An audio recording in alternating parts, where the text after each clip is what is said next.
నమస్కారం AP39 TV వార్తలకు స్వాగతం. నా పేరు లలితా సాగర్. అనంతపురంలోని R&B గెస్ట్ హౌస్ లో రాప్తాడు ఎమ్మెల్యే తోపుదుర్తి ప్రకాష్ రెడ్డి విలేకరుల సమావేశంలో సంచలన వ్యాఖ్యలు చేశారు.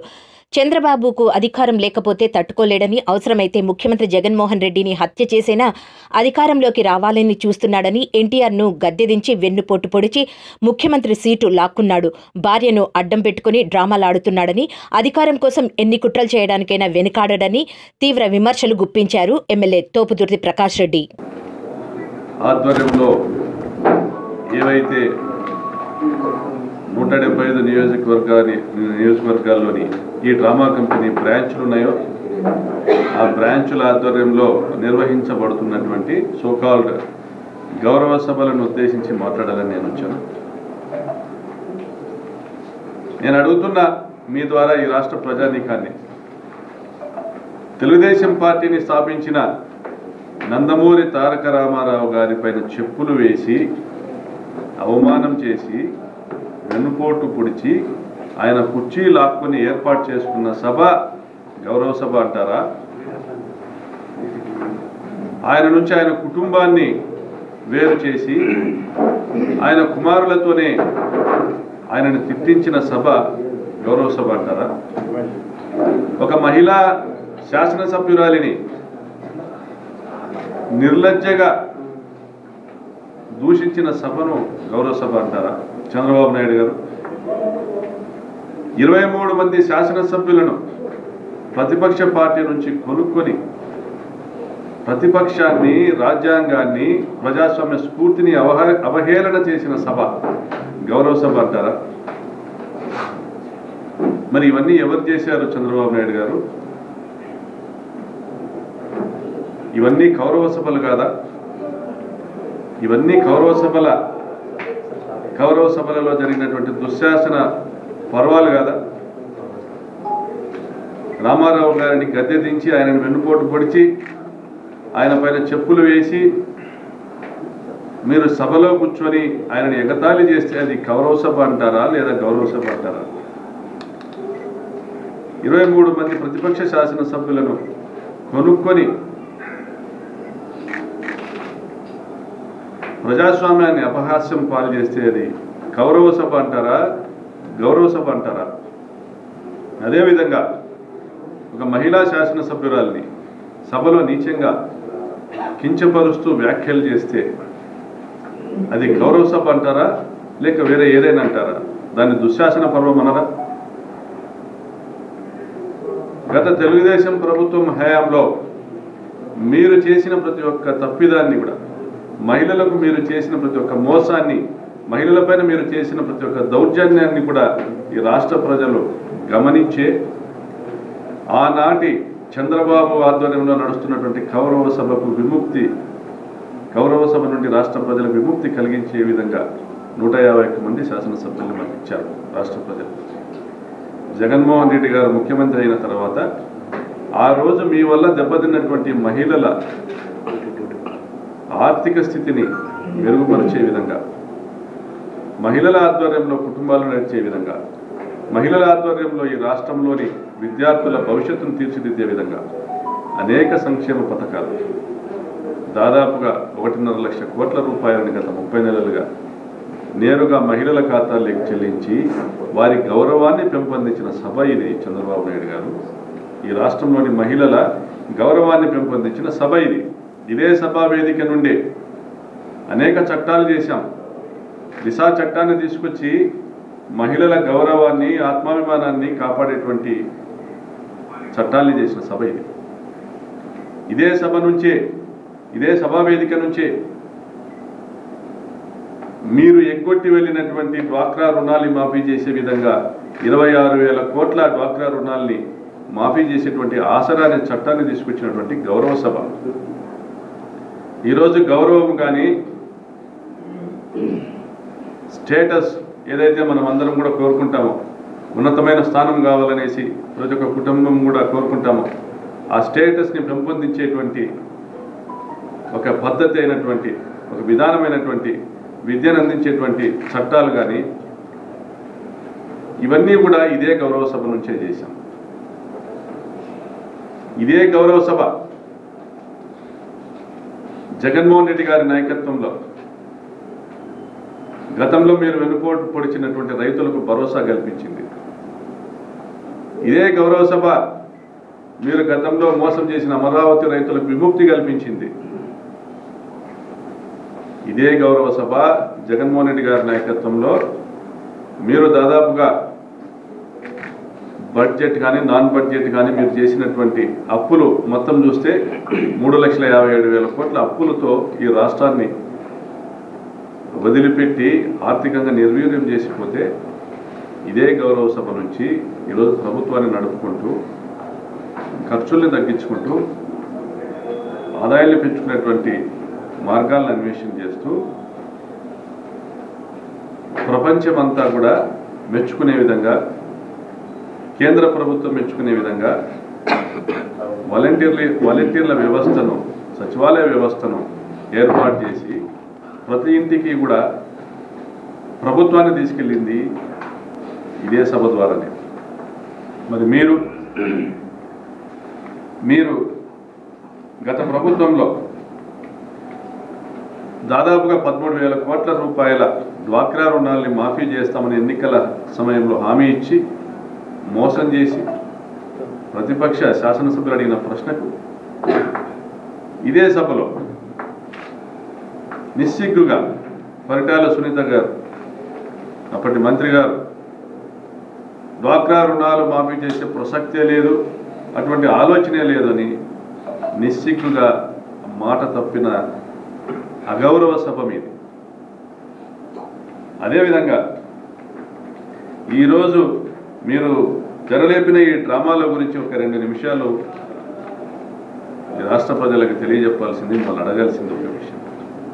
వల్లభనేని వంశీ సహా మరో 1-2 శాసనసభ్యులు ఎవరైతే తెలుగుదేశం పార్టీకి సంబంధించిన సైకిల్ గుర్తు పైన గెలిచిన వాళ్ళు ఉన్నారో వారిని ఈరోజు కూడా మేము మా పార్టీలోకి తీసుకోలేదే, కండువాలు వేయలేదే. మీ పైన వ్యతిరేకతతో, మీ దుర్మార్గాల్ని ప్రత్యక్షంగా చూసి, మీ ప్రజా వ్యతిరేక విధానాలకు రాష్ట్ర ప్రజలు మిమ్మల్ని తిరస్కరించి మీ పార్టీకి తిలోదకాలు ఇస్తే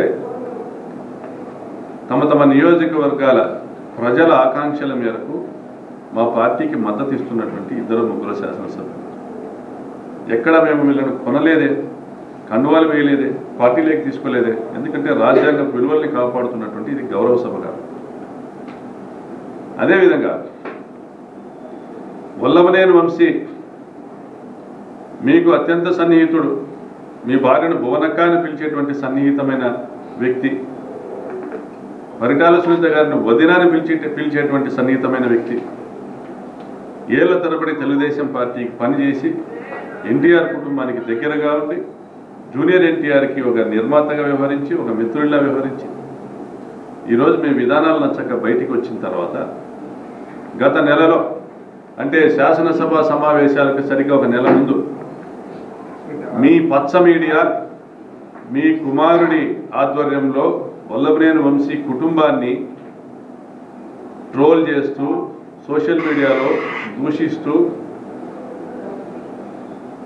అతని ఆత్మాభిమానాన్ని మీరు కించపరిచినప్పుడు మీ కుమారుడిని ఉద్దేశించి ఆయన మాట్లాడిన మాటలు ఆ రోజు తెలుగుదేశం పార్టీ శ్రేణులందరికీ కూడా బాధ కలిగించి ఉండొచ్చు. దానివల్ల వాళ్ళు మళ్ళీ రిటర్న్ ట్రోలింగ్ చేసి ఉండొచ్చు, వల్లభనేని వంశీని తిట్టి ఉండొచ్చు. కానీ ఆ రోజు మీకు కన్నీరు రాలే. చంద్రబాబు నాయుడు గారికి ఆ రోజు కన్నీరు రాలే, ఏడవలే. ఆయన ఏడవలే, ఆయన భార్య ఏడవలే, ఆయన బామర్ది బాలకృష్ణ ఏడవలే. ఎవరు కూడా దాని గురించి వ్యాఖ్యానం చేయలే. ఎందుకంటే వల్లభనేని వంశీ తిట్టినాడు కాబట్టి. వల్లభనేని వంశీ తిడితే దాన్ని మీరు రాజకీయంగా మీకు అనుకూలంగా మలుచుకోలేరు కాబట్టి, మలుచుకోవడానికి ప్రయత్నం చేసినా మైలేజ్ రాదు కాబట్టి, రాజకీయంగా మీకు ప్రయోజనం జరగదు కాబట్టి.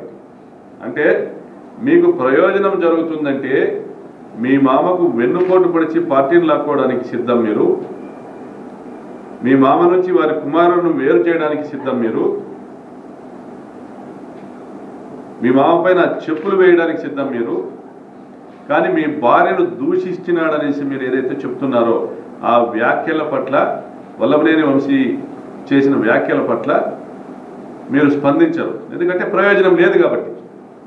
కానీ ఇదే చట్టసభలో అసెంబ్లీలో మీ పైన, మీరు చేసిన దుర్మార్గాలపైన, మీరు ప్రజలకు చేసిన మోసాలపైన చర్చ జరుగుతుండగా, రైతులకు మీరు చేసిన మోసంపై చర్చ జరగగా మీరు వాకౌట్ చేశారు. వాస్తవానికి ఒకే రోజు అసెంబ్లీ అని ఉంటే, ఒకే రోజు అసెంబ్లీ అని నోటిఫికేషన్ ఇస్తే మీ అచ్చెన్నాయుడిని పంపించి ఒకరోజు అయితే మీరు తెరలేపాలనుకుంటున్న డ్రామాలకు అవకాశం ఉండదు కాబట్టి మొత్తం ఒకరోజు సమయం అంతా బిల్లులు పెట్టడానికే సరిపోతుంది కాబట్టి మరి ఒక వారం ఎక్స్టెన్షన్ అడిగి ముఖ్యమంత్రి గారితో ఓకే చేయించుకొని సభను ఎక్స్టెండ్ చేసి రెండవ రోజు రైతుల సమస్యలపైన మాట్లాడుతుండగా, మీరు మోసం చేసిన మహిళల సమస్యలపైన మాట్లాడుతుండగా చర్చను పక్కదావ పట్టించే ప్రయత్నం చేసి చివరికి వాకౌట్ చేసి వెళ్ళిపోయి మళ్ళీ తిరిగి మీరు భోజనం చేసి వచ్చారు. సభకు వచ్చి రావడంతోనే మీరు స్పీకర్ని అవమానం చేసే విధంగా, మా ముఖ్యమంత్రి గారిని అవమానం చేసే విధంగా మీరు సభలో మాట్లాడుతూ సభా మర్యాదలు పాటించకుండా ఛాలెంజ్లు చేస్తూ, అంటే ఇదంతా మీలోపు స్క్రిప్ట్ రెడీ చేసుకున్నారు. మీరంతా ఒక స్క్రిప్ట్తోనే ఏ విధంగానైనా కూడా అసెంబ్లీకి వెళ్తే మీ 5 సంవత్సరాల మీ దుర్మార్గపు పరిపాలన, మీ చేతగాని పరిపాలన పైన చర్చ జరుగుతుంది, మీరు చేసిన అప్పులపైన చర్చ జరుగుతుంది, మీరు లూటీ చేసిన ప్రజాధనం పైన చర్చ జరుగుతుంది, మీరు మోసం చేసినటువంటి రైతుల విషయంలో కానీ, డ్వాక్రా మహిళల్లో కానీ, నిరుద్యోగుల్లో కానీ మీరు మోసం చేసినటువంటి వైనం పైన చర్చ జరుగుతుంది. దానివల్ల తెలుగుదేశం పార్టీకి నష్టం కలుగుతుందనేసి, మీకు మైలేజ్ రావాలంటే ఎప్పుడో నెల కింద వల్లభనేని వంశీ మాట్లాడిన మాటలను ఈరోజు సభలో ప్రస్తావించినట్లుగా మీరు అక్కడికి ఒక ప్రకటనలు చేసి సభలో మీ భార్యను అవమానం చేసినట్లుగా అబద్ధాలు మాట్లాడి, అందుకే మేము వాకౌట్ చేస్తున్నాము అనేసి, గతంలో జయలలిత లాగానో, మమతా బెనర్జీ లాగానో, వైఎస్ జగన్మోహన్ రెడ్డి గారి లాగానో మీకు కూడా మీరు ఒక ఇమేజ్ ఉందనేసి భ్రమల్లో బతుకుతున్నారు. కాబట్టి ఆ విధమైనటువంటి ప్రకటనలు చేసి వాకౌట్ చేసి బయటికి వెళ్ళిపోయి డ్రామాలు రక్తి కట్టించారు మీడియా ముందర.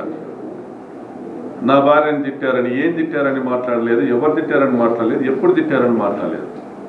తిట్టింది వల్లభనేని వంశీ అయితే తిట్టి నెల రోజులైంది కదా, ఆ రోజు ఎందుకు ఎడవలే, ఆ రోజు ఎందుకు మీడియా ముందర మీరు మాట్లాడలే, ఆ రోజు ఎందుకు మీరు ఇవే ఛాలెంజ్లు చేయలే, శాసనసభలో జరిగినట్లుగా అబద్ధాలు చెప్తూ వక్రీకరిస్తూ ఆ సభను అవమానం చేస్తూ దాన్ని కౌరవ సభ అనేసి, మీరంతా కౌరవులు, తెలుగుదేశం పార్టీ శ్రేణులంతా ఈ రాష్ట్రంలో అంతా కౌరవ సంతానం మీరంతా, మీరు ఆ సభను కౌరవ సభగా మీరు దాన్ని అనుచితంగా వ్యాఖ్యలు చేస్తూ ప్రజాస్వామ్యాన్ని మీరు అగౌరవపరుస్తూ మీరు మీ రాజకీయాల కోసం, మీ రాజకీయ స్వార్థంతో బయటికి వెళ్ళిపోయారు. వెళ్ళిన తర్వాత వరదల సమయంలో ప్రతిపక్ష నాయకుడు వస్తున్నాడంటే తమ గోడు చెప్పుకుందామని ప్రజలు వస్తే మీ గోడు చెప్పుకుంటూ జరగని అవమానాలన్నీ కూడా ప్రజల ముందర జరిగాయని చెప్తూ మీ భార్య రామారావు గారి కుమార్తె ఆమె ఆత్మాభిమానాన్ని తాకట్టు పెట్టి ఆమె గౌరవాన్ని బజార్కిచ్చేటువంటి నీచమైన ప్రయత్నాలన్నీ చేశారు. ఎందుకంటే జగన్మోహన్ రెడ్డి గారిని, ఆయన పరిపాలనని ఈ రాష్ట్ర ప్రజలు మెచ్చుకోవడము, రాష్ట్ర ప్రజలు ఆయనకు ప్రతి ఎన్నికల్లో కూడా మెజార్టీ స్థానాలను ఇవ్వడము, 90% స్థానాలను ఇవ్వడము మీరు జీర్ణించుకోలేకపోయారు. కుప్పంలో ఓడిపోవడం మీరు జీర్ణించుకోలేకపోయారు. ప్రతి ఉప ఎన్నికల్లోనూ మీరు దారుణంగా ఓడిపోవడం మీరు జీర్ణించుకోలేకపోయారు. మీ కుమారుడి వైఫల్యాన్ని మీరు జీర్ణించుకోలేకపోయారు. మీ మిత్రుడైనటువంటి రాజశేఖర రెడ్డి గారి కుమారుడి సక్సెస్ను మీరు జీర్ణించుకోలేకపోయారు. అందుకే మీరు మీ తెలుగుదేశం పార్టీ శ్రేణులు ద్వేషాన్ని నింపుకొని ఈ రాష్ట్ర వ్యాప్తంగా దుర్మార్గంగా జగన్మోహన్ రెడ్డి గారి పైన లేని అభండాలను వేస్తూ, ఆయన దూషిస్తూ, ఆయన కుటుంబ సభ్యులను దూషిస్తూ మరీ దారుణంగా అనంతపురంలో రాజశేఖర రెడ్డి గారి కుటుంబాన్ని, కుటుంబ సభ్యుల్ని, వారి ఔన్నత్యాన్ని కూడా మీరు బజారుకు లాగేటువంటి ప్రయత్నం చేస్తూ చాలా దుర్మార్గంగా మీరు చేస్తున్న వ్యవహారము ఈరోజు రాష్ట్ర ప్రజలందరూ కూడా గమనించినారు. మీరు గౌరవ సభల పేరుతో మీ డ్రామా కంపెనీ బ్రాంచెస్లో మీరు ఏదైతే చర్చలు చేసుకుని ఈరోజు నియోజకవర్గాల్లో వచ్చి మీటింగ్లు పెడతా ఉన్నారు, మీరు ఏదైతే 16 ప్రశ్నలు అనేసి మీరు మాట్లాడుతూ ఉన్నారు, ఎన్డీఏ ప్రభుత్వంలో మీరు భాగస్వామిగా ఉండి పెట్రోల్ ధరలు డీజిల్ ధరలు పెంచింది మీరు కాదా? దాదాపుగా ప్రతి లీటర్ పెట్రోల్ పైన 50 రూపాయలు పెంచింది మీరు కాదా? జిఎస్టీ తీసుకువచ్చింది మీరు కాదా? డిమానిటైజేషన్ తీసుకొచ్చింది మీరు కాదా? ఆ జిఎస్టీ వలన ధరలు పెరగడం వాస్తవం కాదా? ఈరోజు రాష్ట్రంలో ప్రతి ఒక్క కొనుగోలు పైన కూడా ఇప్పటికిప్పటిగా పన్నులు పెరిగాయంటే అది గత ప్రభుత్వంలో కేంద్రం తీసుకున్నటువంటి నిర్ణయాలు కాదా? మీరు పెంచినటువంటి పెట్రోల్ డీజిల్ ధరల వల్ల కాదా? ఆ ట్రాన్స్పోర్టేషన్లు పెరగడం వల్ల కాదా? అదేవిధంగా కరెంటు ఛార్జీల విషయంలో గత ప్రభుత్వంలో మీరు ఎగ్గొట్టి వెళ్ళినటువంటి 25,000 కోట్లు డిస్కంలకు చెల్లించవలసినటువంటి 25,000 కోట్లు మీరు ఎగ్గొడితే దానివల్ల ఆ భారాన్ని మోస్తున్నటువంటి ఈ ప్రభుత్వము, ఆ అప్పులను చెల్లిస్తున్నటువంటి ఈ ప్రభుత్వము కరెంటు ఛార్జీల్ని కొద్దో గొప్ప పెంచితే మీ తప్పును మీరు నిస్సిగ్గుగా ఒప్పుకోకుండా ఈరోజు ప్రభుత్వం పైన నెట్టేటువంటి ప్రయత్నం చేసింది వాస్తవం కాదా? గత ప్రభుత్వ హయాంలో మీరు ఇంటింటికి ఉద్యోగం ఇస్తామన్నారు, ఒకటైనా ఇచ్చారా? 4 లక్షల ఉద్యోగాల్ని అధికారంలోకి వచ్చిన 4 నెలల్లో మా ముఖ్యమంత్రి గారు ఇచ్చిన విషయం వాస్తవం కదా? కొన్ని గత ప్రభుత్వంలో మీరు డిఎస్సి నోటిఫికేషన్లు ఇచ్చి ఎన్ని ఉద్యోగాలు ఇచ్చారు మీరు చెప్పగలుగుతారా? అదేవిధంగా ఇళ్లకు సంబంధించి గత ప్రభుత్వంలో టిడ్కో ఇళ్ల నిర్మాణంలో మీరు అవినీతి చేసింది వాస్తవం కదా? ఈరోజు రివర్స్ బిడ్డింగ్ ద్వారా దాదాపు 1,200 రూపాయలకే ప్రతి అడుగును ఒక స్క్వేర్ ఫీట్ని 1,200 రూపాయలకే మా ప్రభుత్వంలో నిర్మిస్తున్న విషయం వాస్తవం కదా? గత ప్రభుత్వంలో మీరు దాదాపు 2,000 నుంచి 2,200 రూపాయలు దోచుకున్నది వాస్తవం కదా?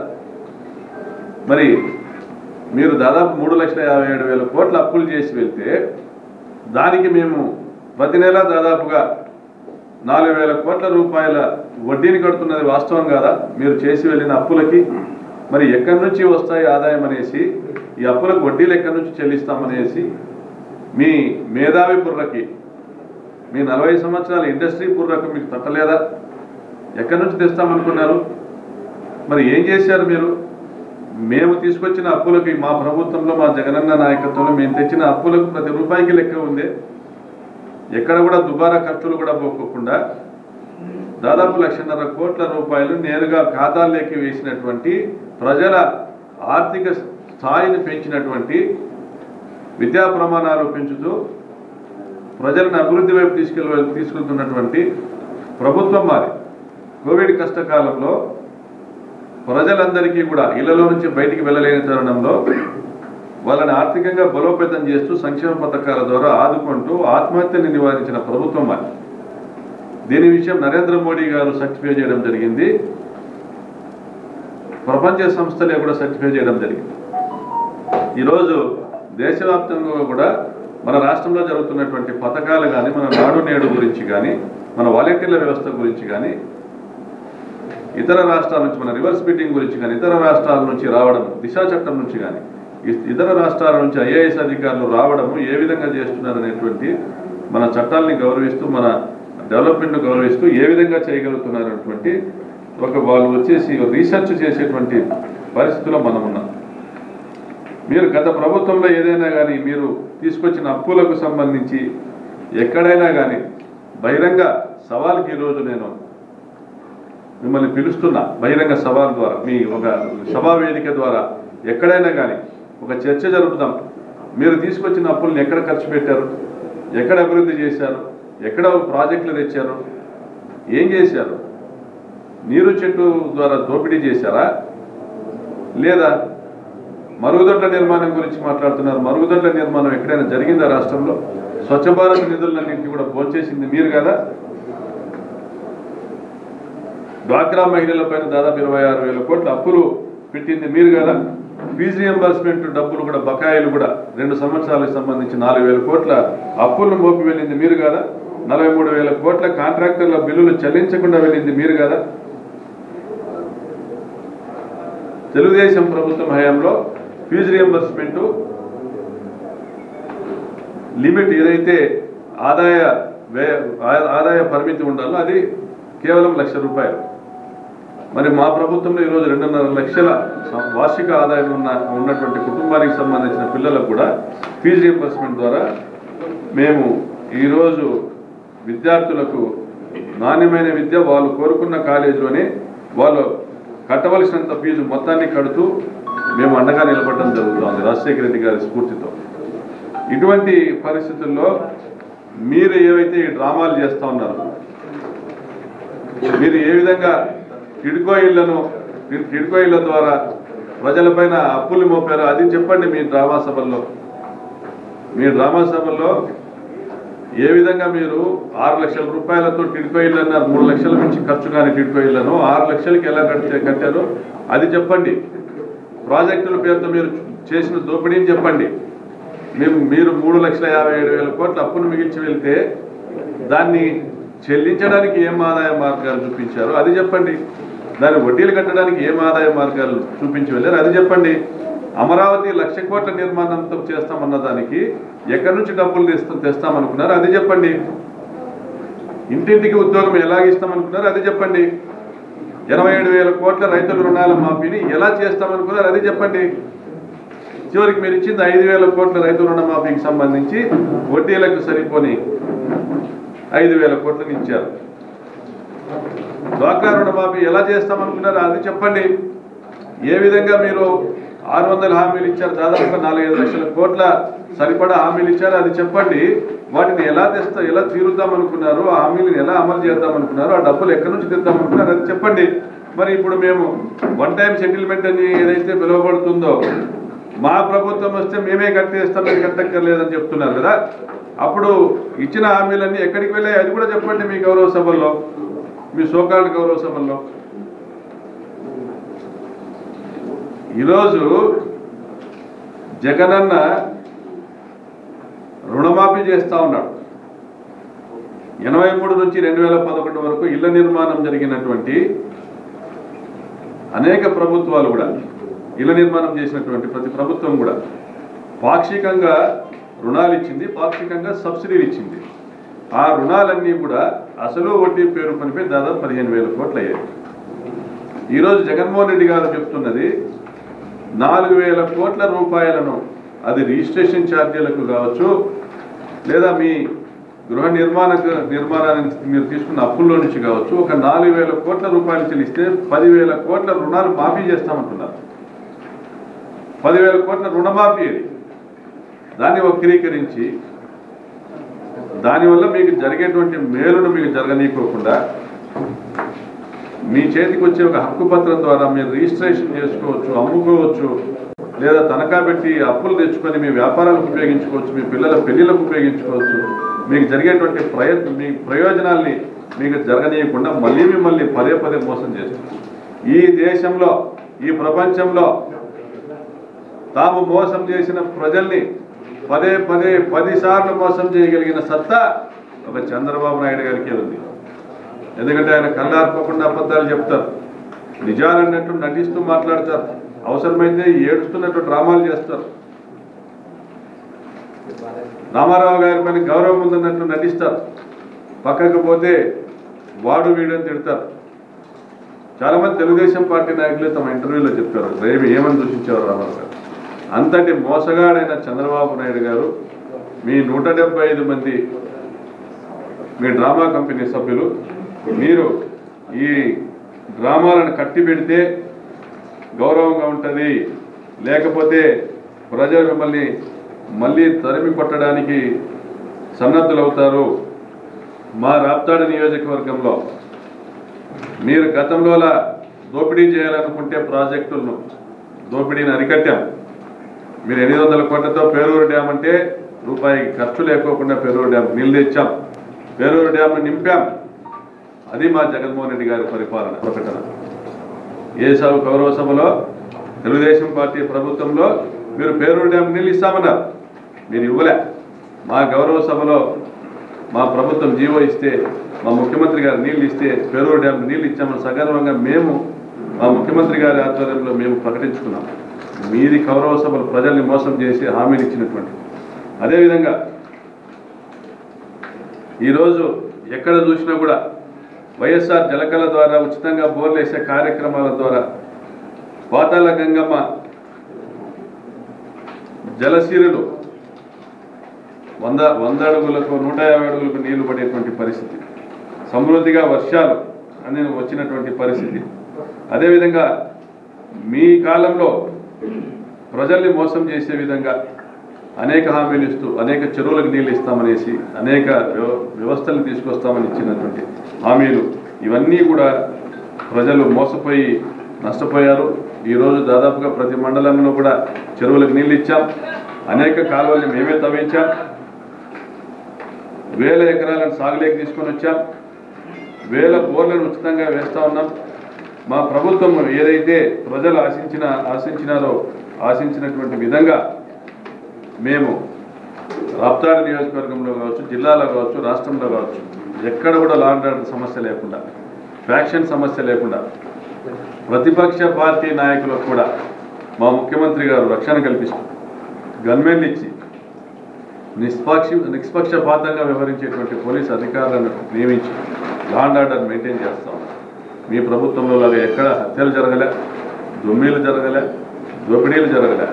ఈరోజు తెలుగుదేశం పార్టీ శ్రేణులు కూడా మేము ఏదో అనుకున్నాం, జగన్మోహన్ రెడ్డి గారు ప్రభుత్వం వస్తే ఏదో జరుగుతుంది అనుకున్నాం. ఎందుకంటే తెలుగుదేశం పార్టీలోని పెద్దలందరూ కూడా జగన్మోహన్ రెడ్డి గారిని ఏ విధంగా చిత్రీకరించారో, రాప్తాడులో నన్ను ఏ విధంగా చిత్రీకరించారో అందరికీ తెలుసు. కానీ వాస్తవంగా ఈరోజు శాంతి భద్రతలతో ప్రతి ఒక్కరు కూడా అన్నదమ్ముల్లా కలిసిమెలిసేటువంటి పరిస్థితి, ఎక్కడ కూడా పార్టీల విభేదాలతో గొడవలు చేసుకుంటున్నటువంటి పరిస్థితి లేదు, కక్షలు లేవు, కార్పణ్యాలు లేవు. ప్రశాంతంగా ఉన్నటువంటి నియోజకవర్గం, పచ్చగా ఉన్నటువంటి నియోజకవర్గం రాప్తాడు నియోజకవర్గం. ఈరోజు చరిత్రలో గత 25 సంవత్సరాలతో పరిటాల కుటుంబపు పరిపాలనతో పోలిస్తే ఈరోజు జగన్మోహన్ రెడ్డి గారి పరిపాలన ఉంది కాబట్టి మేము కంటికి నిండుగా నిద్రపోగలుగుతా ఉన్నాం, నిర్భయంగా సంచరించగలుగుతా ఉన్నామని ఈరోజు తెలుగుదేశం పార్టీకి ఓటేసేటువంటి ప్రతి ఒక్కరు కూడా భావిస్తుండడం వల్లనే పంచాయతీ ఎన్నికల్లో కానీ, ఎంపీటీసీ జెడ్పీటీసీ ఎన్నికల్లో కానీ 90% సీట్లు ప్రజలు మాకు అందజేయడం జరిగింది. అదేవిధంగా జగన్మోహన్ రెడ్డి గారికి కూడా కృతజ్ఞతలు ప్రతి ఒక్క గ్రామంలో కూడా ప్రజలు తెలియజెప్పేటువంటి పరిస్థితి ఉంది. ప్రతి ఒక్కరికి కూడా సంక్షేమ పథకాలను పార్టీ రహితంగా, కులాలకు మతాలకు అతీతంగా ఎవరిని అడగక్కర్లే, ఏ కండువా మార్చుకోనక్కర్లే, ఏ జన్మభూమి కమిటీ సభ్యుడి వద్దకు వెళ్ళక్కర్లే. ప్రతి ఒక్కరి ఇళ్లకు ఉదయాన్నే 5ంటికి పెన్షన్లు వస్తాయి. 1వ తారీఖు రాగానే వారి ఇళ్లకే పథకాలు వెళ్తాయి, వారి ఖాతాలకే డబ్బులు వస్తాయి, వాళ్ళ పిల్లలు చదివించుకుంటున్నారు. ఇవన్నీ తెలుగుదేశం పార్టీకి ఓట్లు వేసిన వాళ్ళకు కూడా ఇస్తా ఉన్నాం. ఎలక్షన్ల తర్వాత పార్టీలు అనుకోలేదు, కానీ ప్రజలందరూ కూడా ఏకతాటి పైన రావడాన్ని జీర్ణించుకోలేని చంద్రబాబు ప్రజల మధ్య చిచ్చు పెడుతూ, ప్రజల్ని దూషిస్తూ, జగన్మోహన్ రెడ్డి గారిని దూషిస్తూ, జగన్మోహన్ రెడ్డి గారికి ఓటేసిన ప్రజల్ని దూషిస్తూ, జగన్మోహన్ రెడ్డి గారి పర్యటనలో ఆయనను ఆలింగనం చేసుకుంటున్న ప్రజల్ని దూషిస్తూ, మీ ఫ్రస్ట్రేషన్ను మీరు చూపిస్తూ ఈరోజు రాష్ట్రంలో కనుమరుగయ్యే రోజు దగ్గరలో ఉందని మీకు అందరికీ కూడా సభాముఖంగా చంద్రబాబు గారికి హెచ్చరిస్తున్నాం.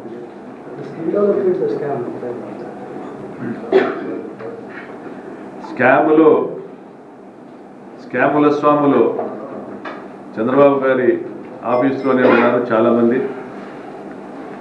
ఆయన పర్సనల్ అసిస్టెంట్ శ్రీనివాస్ మీద నాకు తెలిసి ఇప్పుడే ఆల్రెడీ 2 సంవత్సరాల కిందనే సిబిఐ కేసు కూడా ఫైల్ అయింది. 2000 కోట్ల రూపాయలు ఆయన ఆఫీస్లో ఉన్న సిస్టమ్స్ నుంచి సేకరించిన డేటా ద్వారా 2000 కోట్ల రూపాయలు షెల్ కంపెనీస్కి తరలించారనేసి చంద్రబాబు గారి పర్సనల్ అసిస్టెంట్ శ్రీనివాస్ గారి ఖాతా నుంచి షెల్ కంపెనీస్కి 2000 కోట్ల రూపాయలు తరలించారని 2 సంవత్సరాల కిందనే సిబిఐ కేసు నమోదైంది, విచారణ జరుగుతోంది. ఇప్పుడు స్కిల్ డెవలప్మెంట్కి సంబంధించిన స్కామ్ దాదాపుగా 250 కోట్ల రూపాయలు లక్ష్మీనారాయణ ఎవరైతే చంద్రబాబు గారి ఓఎస్టీ ఉన్నారో లక్ష్మీనారాయణ గారి ఖాతాల నుంచి ఆయన ద్వారా జరిపినటువంటి స్కామ్ 254 కోట్ల రూపాయలు వివిధ షెల్ కంపెనీస్కి వెళ్ళినట్లుగా అది కూడా బయటపడింది. దీన్ని అడ్డుకోవడానికి ప్రయత్నం చేశారు ఏబిఎన్ రాధాకృష్ణ గారు. మరి ఆయనకు సిఐడి వాళ్ళు ఆ లక్ష్మీనారాయణ గారి ఇంటికి వెళ్తే ఆ సందర్భంలో అక్కడ ఉండాల్సిన పరిస్థితి ఏంటో మరి ఆయన కూడా ఇందులో బాగుందో లేదో తెలియదు. కానీ మొత్తం మీదకి బహిరంగంగా ఈరోజు పరిస్థితి ఎలా ఉందంటే రాష్ట్రంలో వ్యవస్థలన్నీ కూడా తమ చెప్పు చేతుల్లో పెట్టుకున్న వ్యవస్థలన్నింటినీ కూడా ఉపయోగిస్తున్నారు. ఒక మీడియా కావచ్చు, మరికొన్ని వ్యవస్థలు కావచ్చు. ఈ సందర్భంగా జస్టిస్ చంద్రు గారి వ్యాఖ్యల్ని కూడా నేను ప్రస్తావిస్తా ఉన్నా. ఈ రాష్ట్రం ఎటువైపు పోతా ఉందనేసి ఆందోళన పక్క రాష్ట్రంలో ఉన్నటువంటి జస్టిస్ కూడా కలుగుతూ ఉంది. ఈ రాష్ట్రంలో న్యాయం జరిగే పరిస్థితి ఉందా ప్రభుత్వానికి కానీ ప్రజలకు కానీ ప్రశ్నిస్తా ఉన్నారు పక్క రాష్ట్రంలో. దీన్ని బట్టి అందరూ కూడా అర్థం చేసుకోవచ్చు. మీరు అధికారం లేకపోతే అర నిమిషం కూడా నిద్రపోలేరు. మీరు అధికారంలో లేని రాష్ట్రం సర్వనాశనం కావాలా, మీకు ఓటు వేయని ప్రజలు సర్వనాశనం కావాలని మీరు కోరుకుంటూ మీకున్నటువంటి వ్యవస్థల ద్వారా మీరు చేసిన దోపిడీలన్నీ కప్పిపుచ్చుకుంటూ ఆ కప్పిపుచ్చుకునే క్రమంలోనే మీ ఎంపీలను, మీ రాజ్యసభ మెంబర్లను మీరు ఇతర పార్టీలకు మీరు తరలిస్తూ మీరు కేంద్ర ప్రభుత్వం నుండి కూడా షెల్టర్ పొందేదానికి ప్రయత్నం చేసి నిస్సిగ్గుగా బట్టలు మార్చినట్లుగా పార్టీలు మార్చడమో లేదా పార్టీ కండువాలు మార్చడమో లేదా బీజేపీ కండువా వేసుకోవడమో బీజేపీ ముసుగులో బతకడమో ఇలాంటి నిస్సిగ్గు చర్యలు మీరు పాల్పడుతూ ఉన్నారు. ఇవన్నీ కూడా ప్రజలు గమనిస్తారని తెలియజేస్తున్నారు.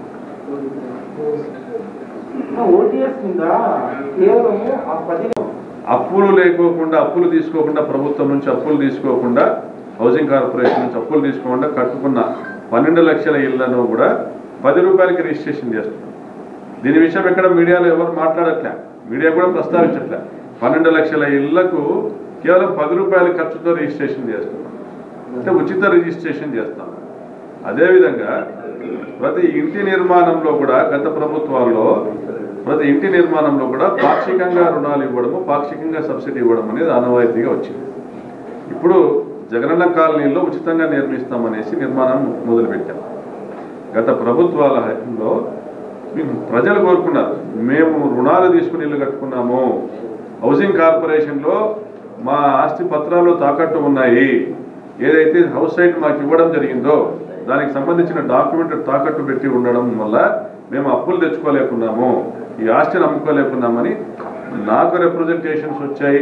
నా నియోజకవర్గంలో ముఖ్యమంత్రి గారికి రిప్రజెంటేషన్స్ వచ్చాయి. ప్రజల విజ్ఞప్తి మేరకే ప్రభుత్వం నిర్ణయం తీసుకుంది. సరే, మీరు 1 టైం సెటిల్మెంట్ అడిగారు ప్రజలు. మేమేమంటున్నాము, 1 టైం సెటిల్మెంట్ కూడా ఆ పదము 1 టైం సెటిల్మెంట్ అని వాడకుండా ఇది ఒక గృహ రుణ మాఫీ పథకము పాక్షికంగా అని ప్రకటించి దీన్ని గృహ రుణ మాఫీగా ప్రజల్లోకి తీసుకెళ్ళి మీకు నచ్చిన వాళ్ళు మాత్రమే మీ రుణాలు మాఫీ చేసుకోవాలనుకుంటే ఈ 10,000 కట్టండి. ఇంచుమించు యావరేజ్ తీసుకుంటే 39 లక్షల మందికి 14,500 కోట్లు అంటే యావరేజ్గా ప్రతి ఒక్క లబ్ధిదారుడి పైన 40,000 రూపాయల అప్పు ఉంది. మీరు అందులో పావులా భాగం 10,000 రూపాయలు మాత్రమే చెల్లించి మీరు రుణ విముక్తులు కండి.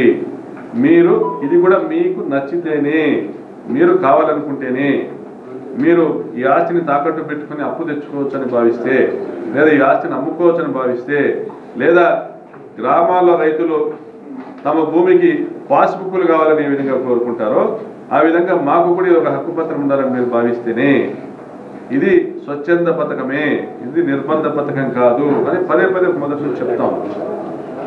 కానీ ఏదో ఒక ఎజెండా కావాలా, జగన్మోహన్ రెడ్డి గారిని విమర్శించడానికి ఏదో ఒక ఇష్యూ కావాలా. మంచి అయిపోయింది, చంద్రబాబు గారు వెళ్ళి నా భార్యను తిట్టారంటే ప్రజలు దాన్ని పెద్దగా రిసీవ్ చేసుకోలే. నెక్స్ట్ ఓటీఎస్ అన్నారు. అంటే మేము ప్రజలు కట్టుకున్న ఇళ్ల నుంచి మీరు డబ్బులు వసూలు చేస్తారా, ప్రజల ఇళ్లకు మీరు డబ్బులు వసూలు చేస్తారా అని చెప్తున్నారు. కానీ ప్రజలకి ఇంత అప్పు ఉన్నమాట వాస్తవమే. ఈ అప్పును మేము గతంలో మన తెలుగుదేశం హయాంలో మాఫీ చేయలేకపోయాము, మీరు చెయ్యండి అని అడగచ్చు, లేదా మేము వచ్చిన తర్వాత చేస్తామనొచ్చు. ప్రజలు నమ్మితే గతంలో ఇన్ని మాఫీలు చెప్పిన పెద్ద మనిషి ఏదీ చేయలే. రైతులకు రుణాలు మాఫీ చెప్పాడు, చేయలేదు. డ్వాక్రా రుణాలు మాఫీ చెప్పాడు, చేయలేదు. బంగారు రుణాలు మాఫీ చెప్పాడు, చేయలేదు. అటువంటి పెద్ద మనిషి చంద్రబాబు నాయుడు మళ్ళీ మేము వచ్చి చేస్తామంటే నమ్ముతారా? తెలుగుదేశం పార్టీ వస్తుందనేటువంటి ఆలోచన ఎవరికి లేదు. ఈ విధంగా చూస్తూ పోతే రాబోయే 20 నెలల్లో నేను ముఖ్యమంత్రి అవుతే మీకు ఇది మాఫీ చేస్తా, అది మాఫీ చేస్తా, మీకు పెళ్లి కూడా నేనే చేస్తా, మీకు ఇల్లు కూడా నేనే కడతా, మీకు ఉద్యోగాలు ఇస్తా, మీ కొడుకులకు ఉద్యోగాలు ఇస్తా, మీ పిల్లల పెళ్లిళ్ళు చేస్తా, ఇన్ని రకరకాల హామీలు ఇచ్చేటువంటి పరిస్థితి కనపడుతుంది చంద్రబాబు నాయుడు గారు చూస్తాం. మరి జనం నమ్ముతారంటారా? జనం నమ్మే పరిస్థితి అంటారా? ఇంకేమైనా చెప్పేదానికి సిద్ధపడుతున్నాడు ఆయనకి. ఎందుకంటే కొడుకును ముఖ్యమంత్రిని చేసుకోవాలా, అవ్వట్లే. కొని తానైనా మళ్ళీ కుర్చీలో కూర్చోవాలా, కనపడట్లే ఎక్కడ ఆశ. అవసరమైతే జగన్ని జైలుకి పంపాలా, లేకపోతే జగన్మోహన్ రెడ్డి అలాగా గాల్లో వస్తూ గాల్లోనే వెళ్ళిపోతాడని మాట్లాడుతూ ఉన్నారు. రాజశేఖర రెడ్డి లాగా కనపడకుండా కనుమరుగైపోతాడని మాట్లాడుతూ ఉన్నారు. అవసరమైతే జగన్మోహన్ రెడ్డి గారిని హత్య చేసేనే అధికారంలోకి రావాలనేది ఒకటువంటి దుర్మార్గపు ఆలోచనలో ఈరోజు తెలుగుదేశం పార్టీ నాయకుడు చంద్రబాబు నాయుడు గారు ఉన్నారు. కాకపోతే వాడెవడో మల్లాది వాసు అంట, పవన్కిస్క గొట్టంగాడు. మల్లాది వాసు అనేవాడు వాళ్ళ కమ్మ సంఘం మీటింగ్లో వచ్చినారు, విందు భోజనాలు చేసుకున్నారు, వాళ్ళ కులం గురించి చెప్పుకోవాలా, వెళ్ళిపోవాలా. వంశీని, నానిని, అంబటి రాంబాబును హత్య చేస్తే 50 లక్షలు ఇస్తానని మాట్లాడతాడు. ఖండకావరం కదా, కొవ్వు కదా నా కొడుకులకి. అది ఎవరు ఖండించరు. మళ్ళీ తెలుగుదేశం పార్టీ నాయకులు ఎవరు కూడా ఇది తప్పని ఖండించరు. చంద్రబాబు ఖండించాడు, స్థానికంగా ఈ జిల్లాలో శాసనసభ్యులు బాలకృష్ణ ఖండించాడు, కేశవ్ ఖండించాడు. వంశీ మాట్లాడింది తప్పు అయితే ఇది తప్పు కాదా? మీరు ఎవరైతే తెలుగుదేశం పార్టీకి సంబంధించినటువంటి నాయకులు మీడియాలో మాట్లాడుతున్నారో వంశీది తప్పని మీరు మాట్లాడుతున్నారు, కూడా తప్పని ఎవరైనా ఒక్కరైనా మాట్లాడారు ఈ రాష్ట్రంలో? అంటే మీరు మీ ఉద్దేశాలు ఏమైనా చేసి ప్రజల్ని తిట్టేటువంటి ఫ్రస్ట్రేషన్ స్థాయిలోకి వెళ్ళారంటే ఏమైనా చేసి మేము అధికారంలోకి రావాలా, లేకపోతే మేము దోచేసినటువంటి వాస్తవాలన్నీ బయటకు వస్తాయి. మేము దోచుకున్నామన్న విషయం ప్రజలు గమనించారు. ప్రజల్ని భయోత్పాదానికి గురి చేసైనా, ప్రజలకి ఎటువంటి అబద్ధ హామీలు ఇచ్చైనా, ఏదైనా చేసి అవసరమైతే బీజేపీలో విలీనమైన నరేంద్ర మోడీ కాలు పట్టుకొనైనా అధికారంలోకి రావాలి అనేటువంటి ఒక దుష్ట ఆలోచనలో ఉన్నారు. ఈ అనంతపురం చుట్టుపక్కల ఫ్లెక్సీలు కట్టారు మల్లాదివాస విమాన సంఘాలు. అంటే వాడు ఏదో డబ్బులు ఇస్తాను కోరి వాడు మల్లాది వాసు అనేవాడు నేను అలా మాట్లాడలేదంటున్నాడు. మల్లాది వాసు అనేవాడు వైసీపీ నాయకుల్ని హత్య చేస్తే 50 లక్షలు ఇస్తానంటే వానికి అభిమాన సంఘాలు పెట్టాయి.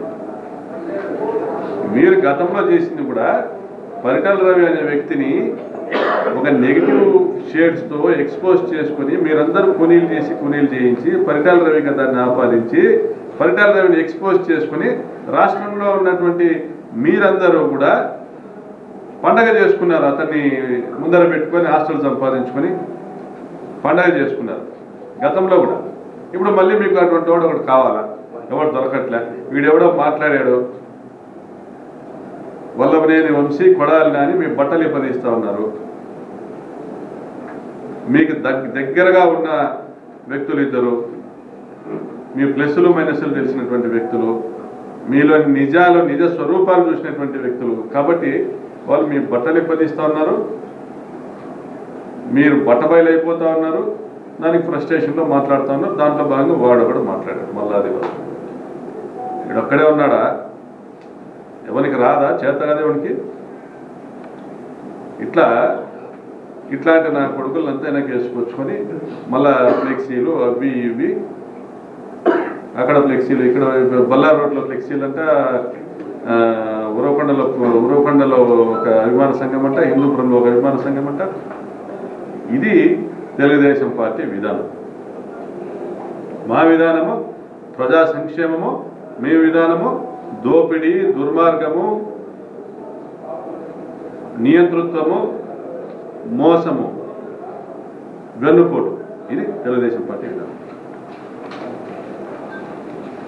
వచ్చినట్లుగానే మేము భావిస్తా ఉన్నాం. 2019 కూడా ఎన్జిఓస్కి సంబంధించి 27% ఇస్తున్నటువంటి దీన్ని పిఆర్సీని ఎంత పెంచాలనే దాని మీద ముఖ్యమంత్రి గారు ఆ డిస్కషన్స్లో ఉన్నారు. సోమవారం ప్రకటన చేస్తామని చెప్తా ఉన్నారు. అభివృద్ధి విషయానికి వస్తే రాష్ట్రం విడిపోయిన తర్వాత అభివృద్ధి గురించి ఆలోచన చేసినటువంటి ప్రభుత్వాలు ఉన్నాయి. మన విభజన హామీల ప్రకారము తెలంగాణ నుంచి మనకు రావాల్సినటువంటి బకాయిల్ని చంద్రబాబు నాయుడు అడిగి ఉంటే ఆ వచ్చే 19,000 కోట్లు 30,000 కోట్లు ఆ డబ్బులు మనం తెచ్చుకొని ఉంటే అప్పుడు కేంద్రంలో తాను అధికారంలో ఉన్నాడు కాబట్టి ఎన్డీఏ ప్రభుత్వంలో భాగస్వామి కాబట్టి ఆ రోజు విభజన చట్టాలను హామీలను అమలు చేయించి ఉంటే ప్రత్యేక హోదా తెచ్చి ఉంటే అభివృద్ధి గురించి మనం డిస్కస్ చేసుకోవాలా, డెవలప్మెంట్ గురించి మనం డిస్కస్ చేసుకోవాలా.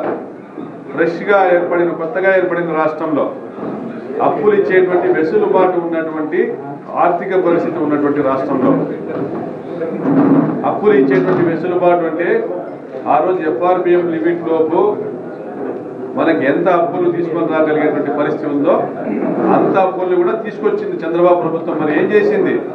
దుర్వినియోగం చేసింది, అభివృద్ధి కోసం ఉపయోగించాలి. ఏ బ్యాంకుకి వెళ్ళినా, నువ్వు హడ్కోకి వెళ్ళినా, ఐఏఎఫ్సికి వెళ్ళినా, నాబార్డుకి వెళ్ళినా, ఏ బ్యాంకుకి వెళ్ళినా ఆ రోజు ఉన్నటువంటి మన ఆదాయము, మన ఖర్చులకు సంబంధించి, వ్యయములకు సంబంధించి మన ఎఫ్ఆర్బిఎం లిమిట్ ఏదైతే కేంద్ర ప్రభుత్వం నిర్ణయించిందో అంత మేరకు అప్పులు తెచ్చేశారు. కానీ అభివృద్ధి చేయలే. అంతెందుకు అమరావతిలో కూడా ఖర్చు పెట్టలే.